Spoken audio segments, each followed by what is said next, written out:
ഗൾഫിൽ കുടുങ്ങിയ തൂക്കുപാലം സ്വദേശിനിക്ക് കേന്ദ്രമന്ത്രി സുരേഷ് ഗോപിയുടെ ഇടപെടലിൽ മോചനം. സുഹൃത്തായ നെടുങ്കണ്ടം സ്വദേശി നൽകിയ പരാതിയാണ് മോചനത്തിനിടയാക്കിയത്. രാമക്കൽമയുടെ പടിഞ്ഞാറ്റേതിൽ ജാസ്മിൻ മീരാൻ റാവുത്തറാണ് കുവൈത്തിലെ വീട്ടുതടങ്ങളിൽ നിന്ന് രക്ഷപ്പെട്ടത്.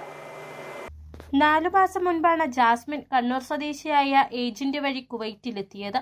ജോലിക്ക് നിന്ന വീട്ടിലെ പീഡനങ്ങൾ സഹിക്കവയ്യാതെ ജോലിയിൽ നിന്ന് മാറണമെന്ന് പലതവണ അപേക്ഷിച്ചിട്ടും ജാസ്മിന് ഏജൻസിക്കാർ കൈയൊഴിഞ്ഞു. പിന്നീട് നിർബന്ധം പിടിച്ചതോടെ ജാസ്മിൻ ഏജൻസിയുടെ തടവിലായി. പിന്നീട് ആഹാരവും വെള്ളവുമില്ലാതെ 27 ദിവസം നേരിട്ടത് അതിക്രൂര പീഡനം. ചെന്നിട്ട് 12 ദിവസം ജോലി ചെയ്തു.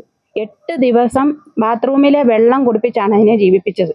അത് പറയുന്നത് കേട്ട് കഴിഞ്ഞാൽ നമുക്ക് ഒട്ടും സഹിക്കാൻ പറ്റില്ല. അതുപോലെ നമുക്ക് ആഹാരമില്ല, ഈ ചെന്നിടത്തും എനിക്ക് ആഹാരമില്ല, ഓഫീസിലും ആഹാരമില്ല, സമയമില്ല, ഉറക്കമില്ല. അങ്ങനെയാണ് ഇവള് വിളിച്ചിട്ട് അവളെ വിളിച്ച് കാര്യങ്ങൾ ചോദിച്ചു കഴിഞ്ഞപ്പോഴത്തേന് അവളുള്ള കാര്യങ്ങൾ മൊത്തം ഇവളോട് പറഞ്ഞു.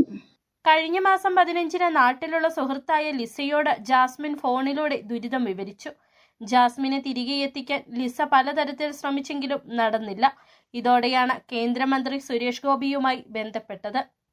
മാസങ്ങളോളം എംബസി കിടക്കുന്നവരുണ്ട്. ആ ഒരു സാഹചര്യത്തിൽ ചേച്ചിയെ കൊണ്ടുവരാനായിട്ട് ഒരുപാട് സാറ് ശ്രമിച്ചു. ഒരുപാടെന്ന് പറഞ്ഞാൽ സുരേഷ് സാറും ബിജു സാറും എല്ലാവരും ഒരുപോലെ എന്ന് പറഞ്ഞാൽ നമുക്കത് പറയാൻ പറ്റത്തില്ല. എത്രയും പെട്ടെന്ന് എന്നാന്ന് ചോദിച്ചാൽ ചേച്ചിയെ വിളിച്ചിട്ട് ഫോൺ കിട്ടുന്നില്ല. എന്താ അവസ്ഥ എങ്ങനെയാണെന്ന് അറിയാൻ പറ്റത്തില്ല. തട്ടിപ്പിനിരയായി നിരവധി പേർ വിദേശത്ത് കുടുങ്ങിക്കിടപ്പുണ്ടെന്നാണ് ജാസ്മിൻ പറയുന്നത്. കണ്ണൂരിലെ ഏജന്റിനെതിരെ നിയമ നടപടി സ്വീകരിക്കാൻ ഒരുങ്ങുകയാണ് ജാസ്മിനും കുടുംബവും.